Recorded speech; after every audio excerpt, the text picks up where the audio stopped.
2024. Sa ngayon ay patuloy pa rin na nakakaapekto ang amihan dito sa malaking bahagi ng Northern Luzon at Easterlies naman ang nakakaapekto sa silangan ng Southern Luzon, Visayas at Mindanao. At nananatili pa rin na nag-i-extend ang shear line dyan po sa silangan ng Isabela at Cagayan. At posibleng sa susunod na mga araw ay unti-unti na naman nalalakas ang hanging amihan at bababa muli hanggang dyan sa may Kabisayaan at kasabay ng paglakas ng amihan ay ang posible naman na unti-unti na pagkabuo ng potensyal na sama ng panahon sa silangan ng Mindanao at ang development pa rin yan ang ating babantayan kung matutuloy po o hindi.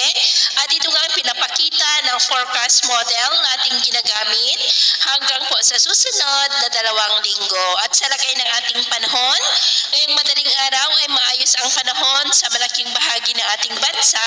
Pero dahil pa rin sa amihan at shear line ay may mga pag-ulan pa rin dito po sa may Cagayan, ilang bahagi ng Isabela at ilang bahagi po ng Apayao. May mga isolated rains rin sa ilan pang bahagi ng Dinagat Island. At mamaya ay sisikat naman ang araw sa malaking bahagi ng ating bansa, pero dahil pa rin sa amihan at shear line ay maulap pa rin ang kalangitan with isolated rains dito sa may Cagayan, Babuyan Islands, Apayao at northern part ng Isabela. At mamayang hapon, maayos pa rin ang panahon sa malaking bahagi ng ating bansa, pero dahil pa rin sa amihan at shear line ay maulap ang kalangitan with isolated rains sa may Cagayan Valley, Ilocos Region, Cordillera, maging sa may Pangasinan.